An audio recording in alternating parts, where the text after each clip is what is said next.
अस्सलामुअलैकुम दोस्तों आज की इस वीडियो में आपको बताऊंगा कि एक अरबी मैडम ने अपने गैर मुल्की वर्कर को किस तरह से फंसाने की कोशिश की। स्टोरी बड़ी इंटरेस्टिंग है जिसे मैं आपको 2 से 3 मिनट के अंदर बताने की कोशिश करूंगा, इसलिए इस वीडियो को कंप्लीट जरूर देखें। तो देखिए, एक गैर मुल्की वर्कर किसी अरबी मैडम के पास काम कर रहा था।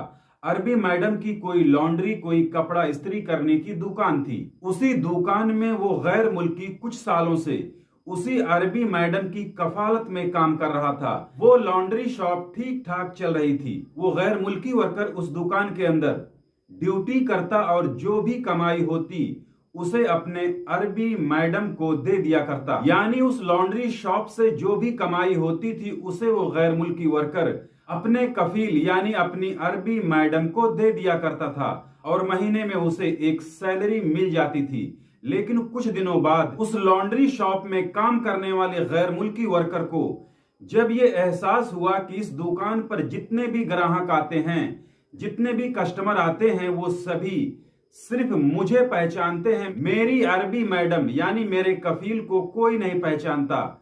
इस दुकान पर जितने भी ग्राहक आते हैं वो सभी मुझे जानते हैं, मुझे पहचानते हैं। तो क्यों ना मैं अपनी मैडम के पास से ट्रांसफर लेकर यानी अपनी अरबी मैडम के पास से कफाला लेकर अपनी खुद की एक लॉन्ड्री शॉप खोल लूं, क्योंकि उस इलाके के जितने भी ग्राहक, जितने भी कस्टमर हैं वो मेरी मैडम को नहीं पहचानते यानी मेरे कफील को नहीं पहचानते। तो अगर मैं अपनी दुकान खोल लूंगा तो ये सारे ग्राहक मेरे पास चले आएंगे। सब कुछ गैर मुल्की के प्लान के मुताबिक चल रहा था और वैसा ही हुआ जैसा गैर मुल्की ने प्लान किया था। गैर मुल्की ने किसी तरह से बहाना बनाकर अपनी मैडम के पास से अपना कफाला यानी अपना ट्रांसफर दूसरी जगह करवा लिया और फिर अपनी पुरानी मैडम की शॉप की बगल में अपनी खुद की लॉन्ड्री शॉप खोल दी, जिस पर पुराने कफील की दुकान के जितने भी ग्राहक थे वो उस गैर मुल्की की दुकान पर जाने लगे, जिस वजह से पुराने कफील की दुकान का धंधा डाउन हो गया।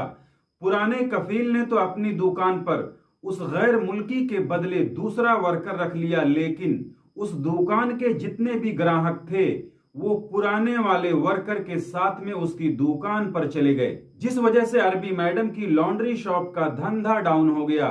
इसे देखते हुए मैडम को काफी दिक्कत होने लगी और मैडम ने फिर उस गैर मुल्की वर्कर के खिलाफ कोर्ट में केस दायर कर दिया। साथ में अपनी लॉन्ड्री शॉप पर होने वाले नुकसान के अवज में अपने पुराने वर्कर पर 1 लाख रियाल का मुआवजा भी ठोक दिया। लेकिन कोर्ट ने जब उस अरबी मैडम के केस को देखा तो कोर्ट को कहीं से ऐसा नहीं लगा कि उस गैर मुल्की ने कोई गैर कानूनी काम किया है जिस गैर मुल्की के खिलाफ अरबी मैडम ने केस किया है। और फिर कोर्ट ने अरबी मैडम के केस को खारिज कर दिया, क्योंकि गैर मुल्की ने जो भी किया था उसमें कुछ भी इल्लीगल नहीं था। यानी अरबी मैडम ने तो उस गैर मुल्की को फंसाने की पूरी कोशिश की, लेकिन अरब इमरात की कोर्ट ने उस गैर मुल्की को बचा लिया, क्योंकि ये वाकया अरब इमरात का है।